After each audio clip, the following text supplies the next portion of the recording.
vavaka isika tompo.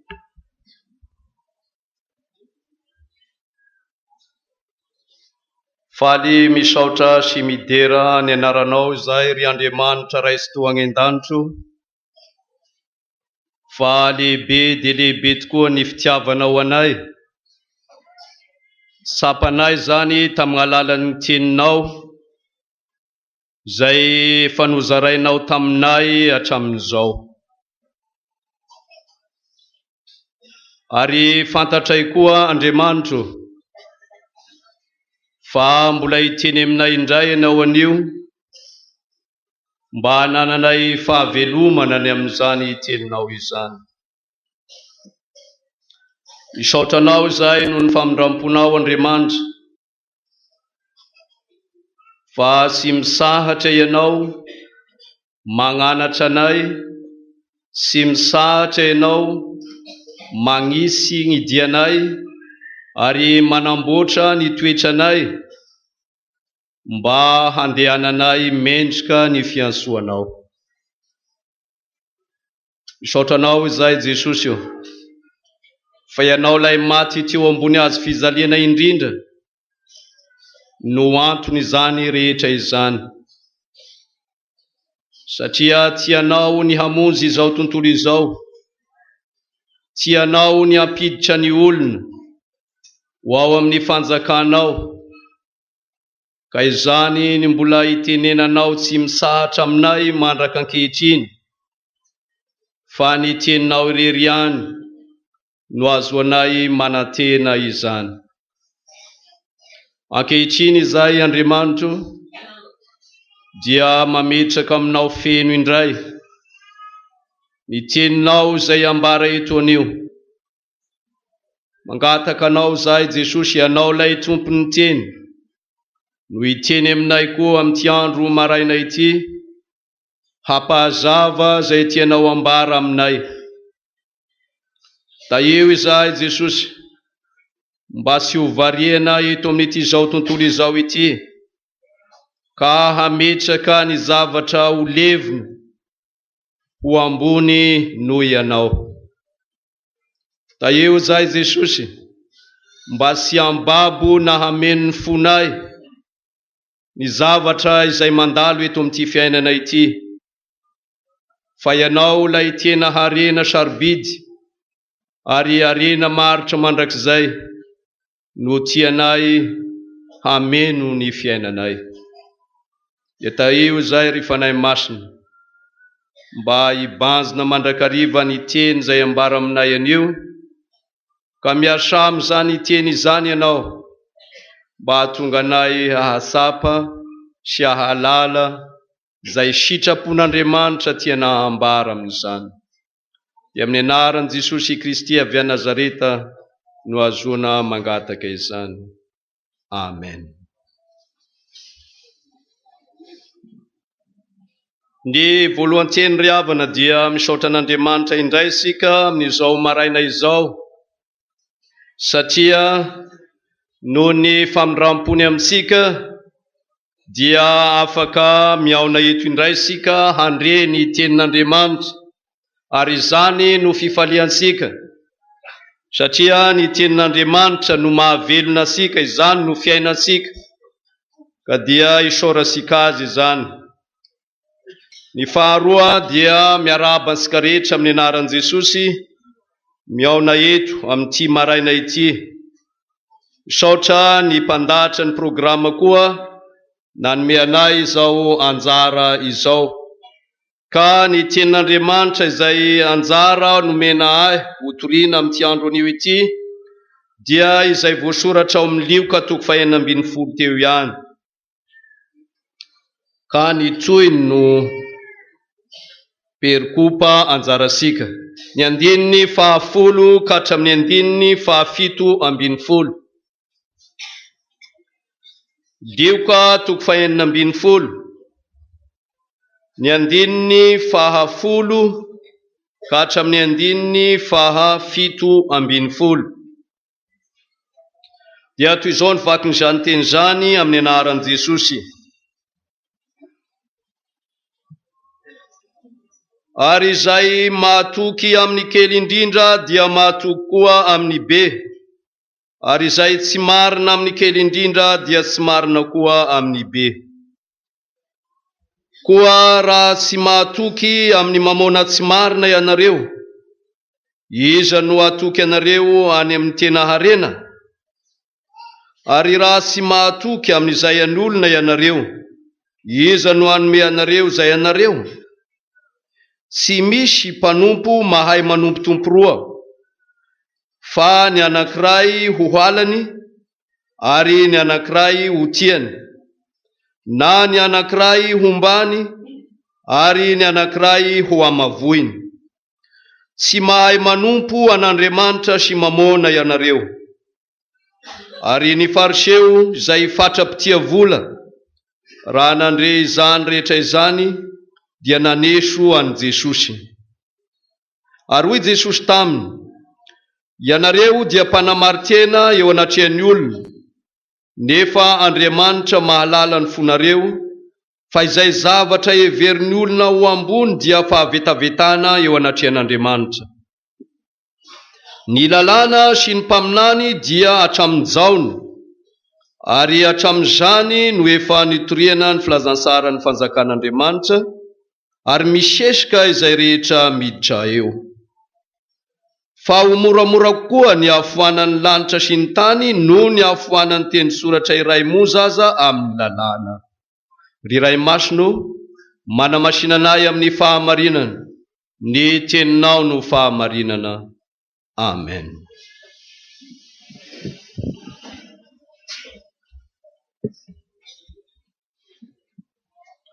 Ry fiangonana malala ho aminareo rehetra ny fahasoavana sy ny fiadanana avy amin'Andriamanitra ray sy Jesosy Kristy Tompo.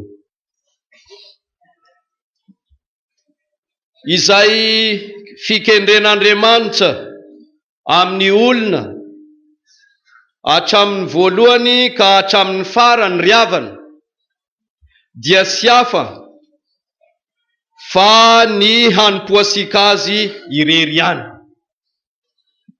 Izany ny zavatra kendren'Andriamanitra amintsika olombelona. Izany no antony namoronany any Adama sy Eva, ka nametrapetrahan'Andriamanitra hafatrafatra tamin'ny Adama sy Eva tamin'izay fotoana izay, ny amin'izay tokony hataony sy ny sy tokony hataony. Izay fikendren'Andriamanitra dia tsy hafa fa ny hananasika azy ho Andriamanitra irery ihany. Ary ao anatin'izany fikendren'Andriamanitra izany ny fitiavany antsika olona, ao anatin'izany fikendren'Andriamanitra izany ny mahasaro-piaro azy indrindra ny amin'ny tokony hanompoasika azy.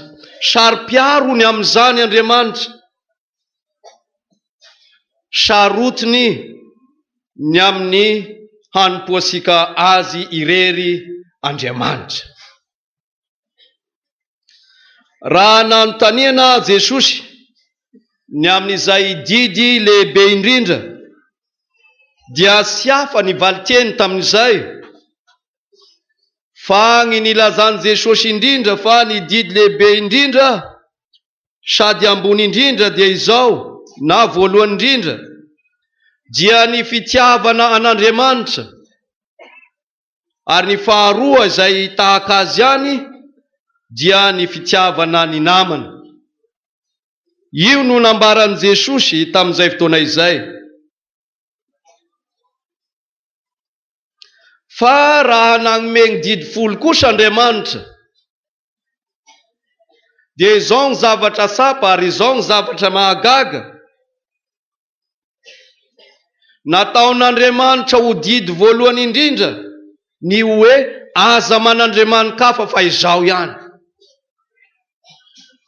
Hanaporofoana amintsika izany ry fiangonana, ry zanaky ny fifoazana, fa saro-piaro dia saro-piaro amin'ny fanekena azy Andriamanitra. Sarotiny Andriamanitra ny amin'ny hampifandrafesasika azy amin'ny zavatra hafa, ka nataon'Andriamanitra ho fefy, nataon'Andriamanitra ho aro voalohany indrindra amin'ireny didy folo reny ny hoe aza manan'Andriamanikafa fa izao ihany.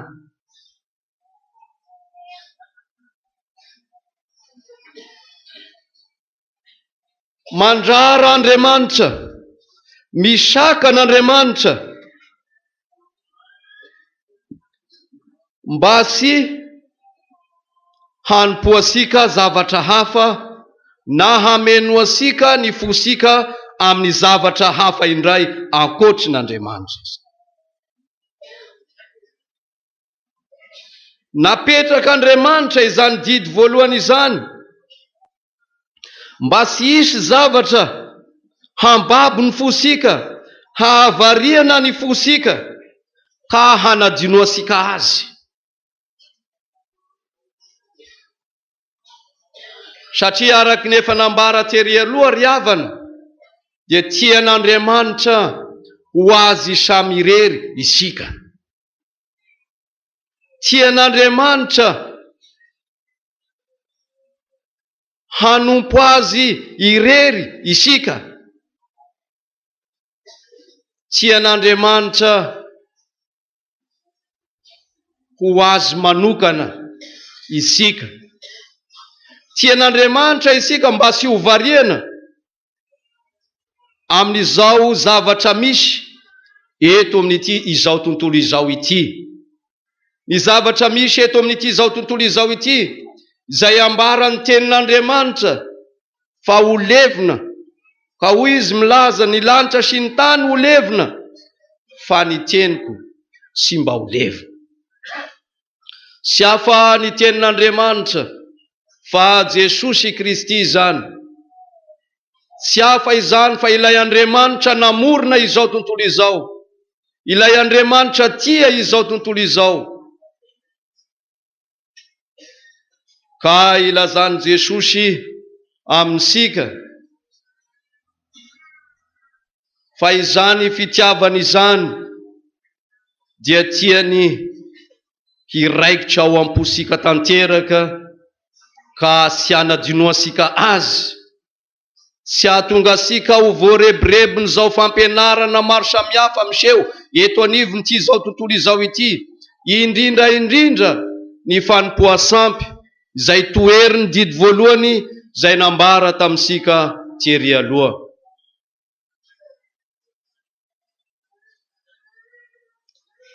Raha nifidy ny zanak'Israely Andriamanitra,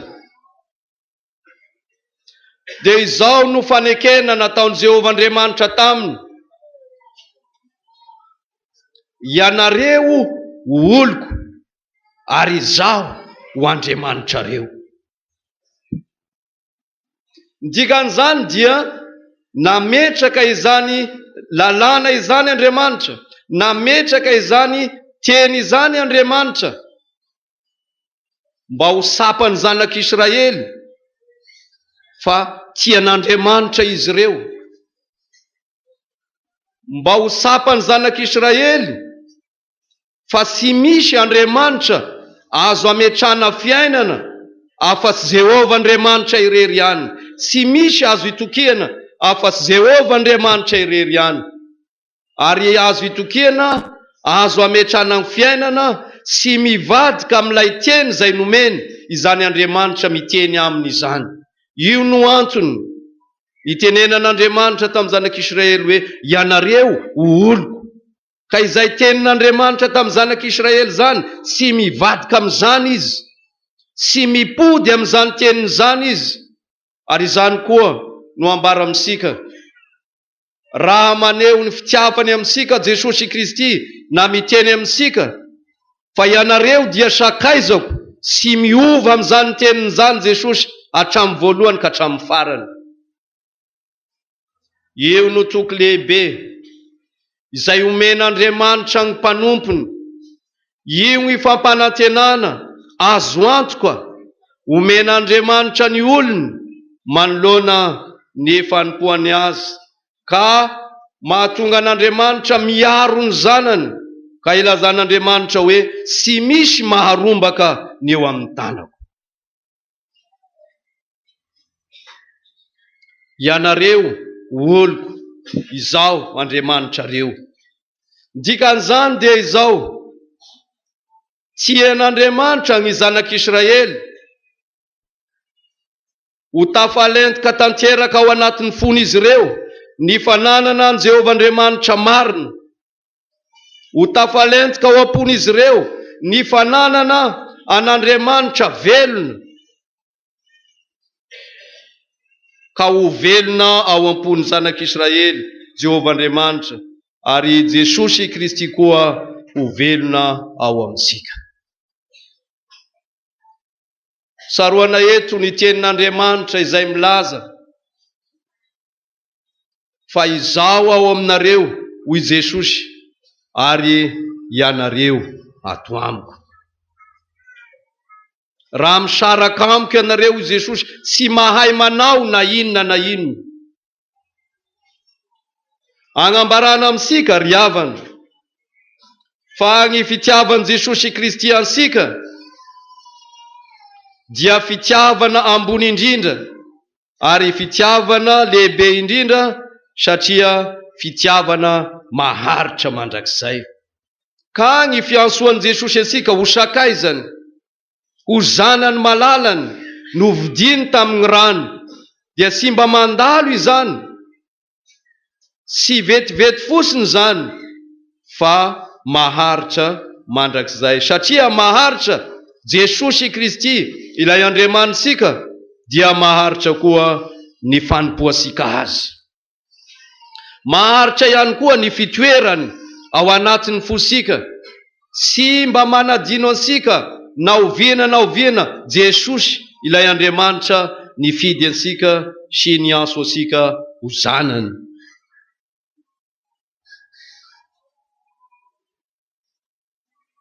Raha nifidy ny mpianatra 12 lahy koa Jesosy Kristy, dia nisy teny saroany magnambara ihany koa ny mahasaro-piaro an'Andriamanitra amin'ny zanany, ka hagnompagnany ny zanany ny fony manontolo aminy. Izao ny teny Jesosy tamin'ny mpianatra indray andro: raha misy, hoy Jesosy, sy mahafoy ny rainy na ny reniny na ny rahalainy na ny anabaviny, eny na ny tenany aza, dia tsy azo ekena ho mpianatra izy. Tian'i Jesosy ambara amin'izany ry havana dia izao: ny zavatra izay hitasika eto amin'ity fiainana ity, tsy azo agnakinana fo izany. Eny fa na ny ray aman-drenisika, ny havasika, akaiky asika indrindra aza, mila afo izany, raha izany misakasakana ny fosika, tsy ahafahasika manompo an' Jesosy malalaka eto amin'ity fiainana ity. Agnamafisana amintsika eto koa fa saro-piaro amin'ny azy Jesosy Kristy, sarotiny ny amin'ny fananany ny zanany izay novidiny tamin'ny rano, ilay Andriamanitra be fitiavana. Tian'Andriamanitra ho mahatoky ny zanany, tian'Andriamanitra ho mahatoky amin'ny finoana isika, ka tsy mivadika amin'izay efa nekesika. Sahirana ihany ny mpitondra fiangonana indraindray mahita ny fivadibadian'ny kristianina manoloana ny finoana an' Jesosy Kristy, manoloana ny fanarana dia an' Jesosy Kristy. Fa indraindray ny kristianina mafana fo amin'izany finoana izany, fa indraindray koa dia hitanao mangatsiaka amin'izany fanompoana izany.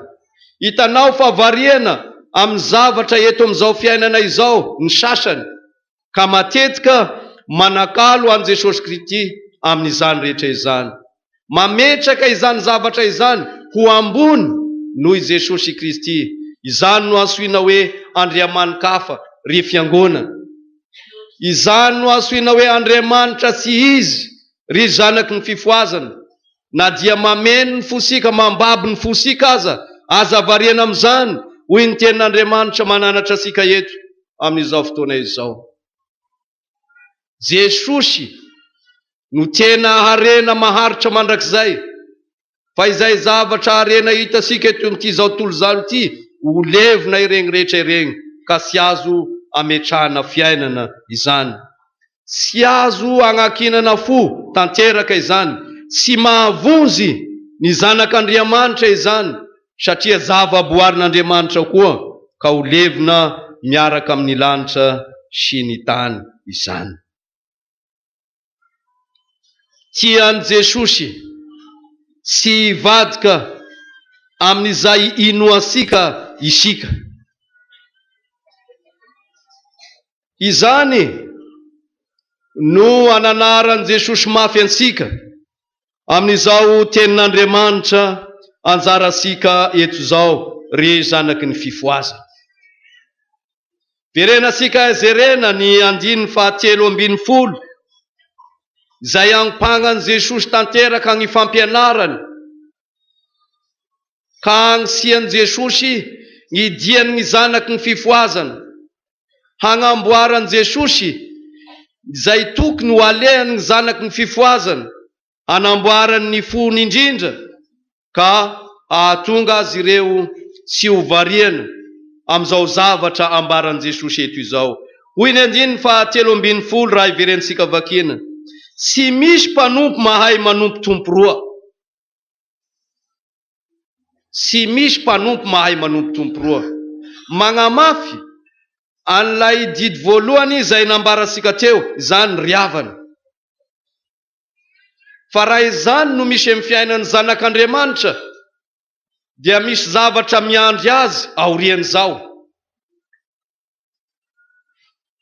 Dia hoy ny teny manaraka eo: zao ny zavatra miandry ny olona zany raha manompo tompo roa izy, na ny anankiray ho alany, na ny anankiray ho tiany, na ny anankiray ho ombany, ny anankiray ho amavoiny. Io no loza miandry ny olona izay manompo tompo roa ry havana. Io no fahavoazana lehibe miandry ny olona izay miaina amin'izany toetra sy mendrika ny amin'ny fiantsoan'Andriamanitra azy izany. Na Jesosy Kristy ilay Andriamanitra nandasaka ny rano taminy ho halany, na io zavatra tompoin'io, na io zavatra heverin'ny fa ambony noho i Jesosy io ho halany, na Jesosy Kristy tiany, na io zavatra heverin'ny fa ambony amin'ny fiainana io ho tiany. Mazava ny tenin'i Jesosy eto ry havana, fa sy azo atao velively sy mety amin'ny fiainana ny zanak'Andriamanitra no sady hanompo an Jesosy Kristy no hanompo Andriamanikafa. Dia ho tohizasika ihany ny tenin'Andriamanitra ny 7:13. Zao no amaraparana ny Jesosy nianatra tamin'izay fotoana izay: sy mahay manompo an'Andriamanitra sy mamona ianareo. Sy mahay manompo an'Andriamanitra sy mamona ianareo. Ary io no averina eto ry havana, raha izany ny fiainana dia sy mety no sady asy aroa. Ity tenin'ny Jesosy ity, araka efa nambara tary aloha, fa hita amin'ny fiainana kristianina izany. Indraindray dia tena manompo an Jesosy Kristy tokoa, kanefa sy mahafoy ny zavatry ny tany ihany koa. Izay tena sindrian'ny ten'Andriamanitra eto dia ilay fitiavam-bola diso tafahoatra indrindra, izany no ambara eto ry havana. Io no ambaran'ity teny amin'ny 7:17 ity: ary izany no nanindrona ny fon'ny fariseo raha nandre izany fampianarana na nomeny Jesosy Kristy izany.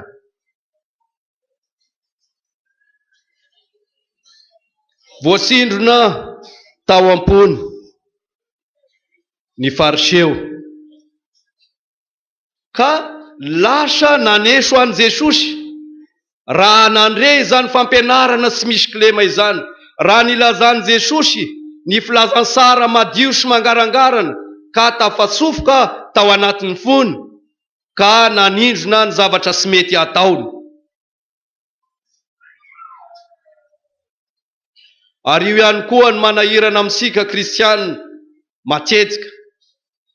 Raha tandrify loatra ny tenin'Andriamanitra izay ambara amintsika ka tandrify amin'izay zavatra iainasika, manindrona ny zavatra izay atakalosika ny Jesosy Kristy, dia fahatafitohinana no tonga amin'ny kristianina tsirairay. Ny fialana amin'ny fiangonana no heverin'ny sasany fa vahaolana ny amin'izany, fa ny an'ny fariseo eto raha voasindrony izany tenin'Andriamanitra izany izy dia izao ny naneso an Jesosy ny nataony. Ilay Andriamanitra izay namonjy izao tontolo izao, ilay Andriamanitra velona ka nitsangana tamin'ny maty, nandasaka ny rano, nandresy ny fahafatesana, izany Andriamanitra marina izany no noesoiny ny fariseo. Arak'izany ry havana dia izao miteraka zava-drasy eo amin'ny fiainan'ny mino ny fanompoana tompo roa. Miteraka zava-drasy eo amin'ny fiainan'ny zanaky ny fifoazana ny fanompoana andriaman-kafa ankoatry Jesosy Kristy. Miteraka fahafatesana ho an'ny olona ny fivadibadiana amin'ny fanompoana na amin'ny finoana any Jesosy Kristy. Miteraka fahafatesana ho antsika zanaky ny fifoazana ny sy fijoroana marina amin'ny tena fiantsoan'i Jesosy ansika, dia sy hafa fa ny anarasika ny tenin'Andriamanitra izany. Izao ny zavatra ambara amintsika ry zanaky ny fifoazana, hanamporofoasikana na hanamporofoana amintsika fa miteraka fahafatesana tokoa ny fananana andriaman-kafa na ny fanompoana tompo roa. Raha namboatra ny Adama sy Eva Andriamanitra dia napetraka Andriamanitra tao amin'ny Saedena, dia nisy araky nambara teo hafatra izay napetraka Andriamanitra taminy hoe ty sy azonareo atao, ty sy azo atao, sy azo atao, zao. Ireto kosa ny zavatra azonareo atao. Kanefa ny zava-misy sy nanaiky izany tenin'Andriamanitra izany Adama sy Eva, sy nanaraka izany tenin'Andriamanitra izany izy, fa niainy feo hafa koa. Ary izany feo hafa avy ivelany izany no navesatra tao amin'ny fony, izany no nambabo ny fony ka nahatonga azy tafiditra tamin'ny fahotana ka tafasaraka tamin'Andriamanitra. Izany fahotana izany no miteraka fahafatesana ho an'ny olona. Izany fahotana izany no miteraka fahafatesana ho an'ny zanaky ny fifoazana, satria hoy ny tenin'Andriamanitra fa fahafatesana no tambiny ota. Vokatry ny fahotana izay nataony Adama sy Eva, maty ny olombelona. Io zavatra anankiray izay agnambarana amintsika ry havana, fa tsy mety ny manompo tompo roa, tsy mety ny manana andriaman-kafa ankoatry Jesosy Kristy ilay ten'Andriamanitra. Teo amin'ny fiainan'ny mpianatra, Petera apôstôly koa dia nidirany fahasimbany fiainana tamin'ny fanompoana an Jesosy Kristy vokatry ny fivadibadiana. Izao ny zava-misy tamin'ny Petera. nandahany Jesosy Petera. Rehefa nilazana fa izy dia anisan'ny mpianatry Jesosy koa, dia nandà Petera tamin'izay fotoana izay. Ary zany ry havana dia fivadiana amin'i Jesosy izany. Sy mahatoky Petera, sy niazona izay efa nekeny Jesosy izay efa niaso azy hatramin'ny voalohany, ka anaraka an' Jesosy izy araka ny teniny. Kanefa raha niditra tamin'ny fahafatesana Jesosy Kristy dia niembotra Petera. Dikan'izany dia zao, raha toy zavatra mafy ny fiainan'ny kristianina, dia izao zavatra nahazo an'i Petera izao no miseho aminy. Miala amin'i Jesosy Kristy ka lasa manaiky andriamanikafa. Io ny zava-nisy tamin'i Petera ry havana. Jodasy efa fantatsika rehetra fa sy nahatoky tamin'ny finoana an' Jesosy, ka na dia nametrahan'Andriamanitra, nametrahan' Jesosy Kristy fitokisana ny amin'ny fitazomana ny vola aza Jodasy, dia io zavatra nametrahana fitokisana tamin'io indrindra no namadika ny fony. Io nanimba ny finoany, ary io lalazain'ny tenin'Andriamanitra eto hoe mamona sy marina. Ny fitiavam-bola io no nibahana tamin'i Jodasy, ka nahatonga azy namadika an' Jesosy Kristy. Ary izany no agnanarana mafy ny zanaky ny fifoazana indray amin'ity isan-keritaona ity. Sy izany no niantsoan'i Jesosy ansika ry havana, fa rehefa mahita vola be diso tafahoatra dia hadino Jesosy Kristy sanatriana izany. Fa izany vola makarena izany, izany mamona sy marina izany, sy mampiditra ny zanaky ny fifoazana ny fanjakan'Andriamanitra izany, na oviana na oviana. Sy voavidim-bola izany fanjakan'Andriamanitra izany, fa ny rany Jesosy Kristy rery ihany, izany no nividy asika ry havana, ka mampiditra asika maimaim-pona ao amin'izany fanjakan'Andriamanitra izany.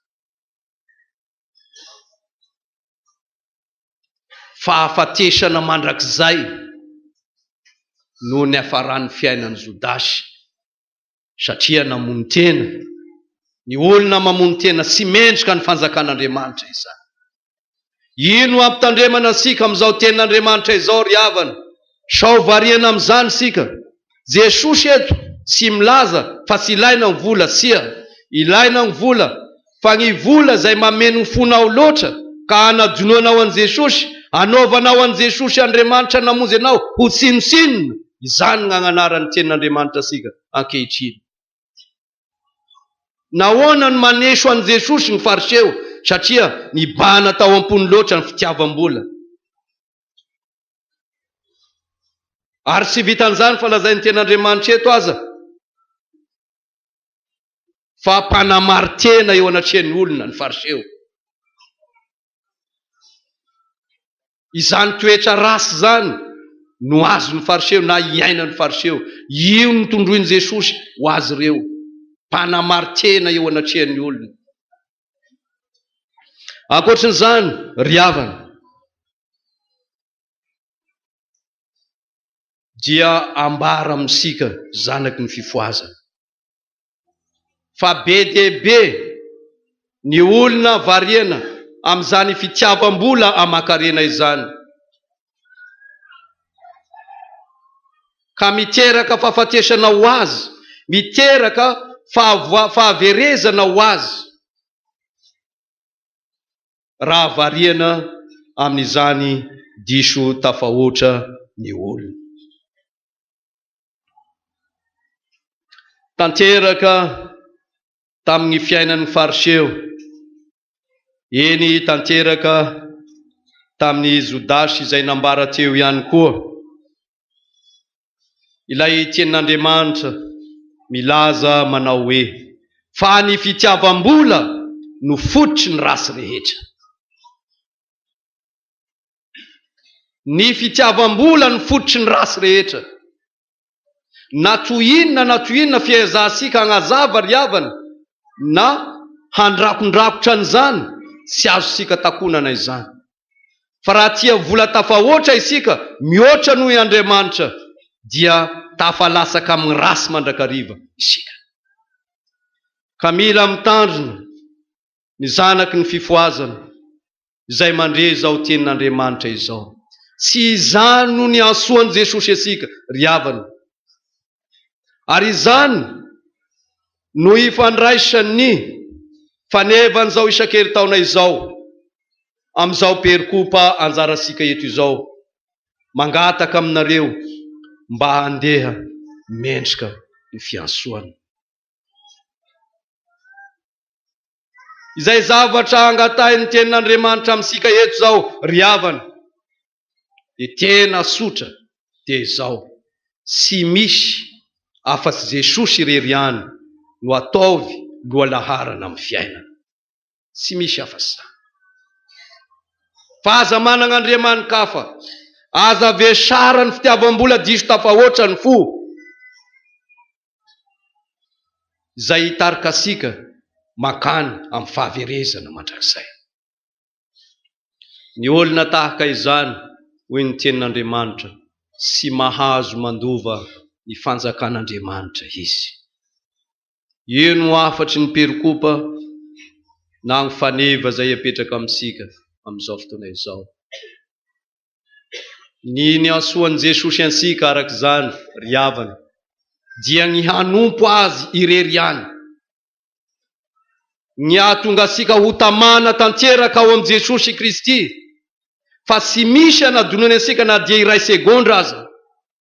Isika ny manadino an'Andriamanitra, isika ny mahafoy an Jesosy, fa Jesosy tsy mba manadino asika na oviana na oviana. Eny na sanatria tafalasaka amin'izany aza isika, mbola Jesosy ihany ny mikarokevitra manao izay hatafaverina asika ao aminy. Ary io no mahatonga ny tenin'Andriamanitra milaza amintsika: manana ondry hafa ivelan'ity valan'ondry ity aho, hoy Jesosy, ireny koa tsy maintsy angoniko ka ampidiriko ao anatin'ny valan'ondry. Ny very ho tadiaviko.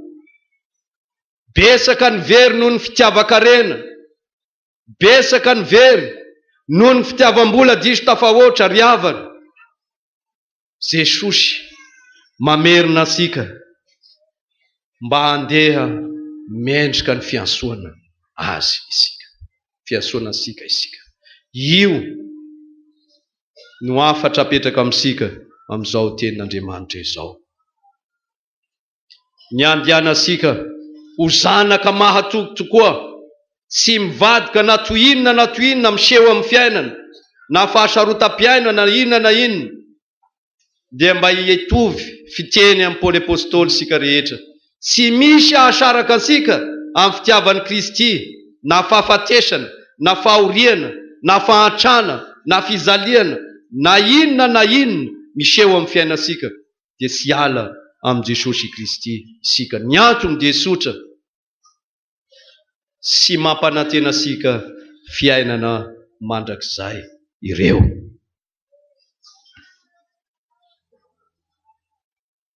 Ny olona tsy mahatoky dia tsy omen'Andriamanitra anjara any amin'ny fiainana mandrakizay koa izany. Tsy manana anjara any amin'ny mahatoky ny olona sady mino an Jesosy Kristy no vesarany ny fitiavan-karena diso tafahoatra. Eo hoy ny tenin'Andriamanitra saroana eto amin'izao fotoana izao: aoka ho mahatoky hatramin'ny fahafatesana ianao, dia omeko anao ny satro-boninahitra fiainana. Voninahitra ny eo an'Andriamanitra ray zanaka ary fanahy masina, izay azy hatramin'ny taloha indrindra ka ho mandrakizay. Raisy ny fitahena ho aminareo rehetra ny fahasoavan'i Jesosy Kristy Tompo sy ny fitiavan'Andriamanitra ray ary ny firaisana amin'ny fanahy masina. Amen.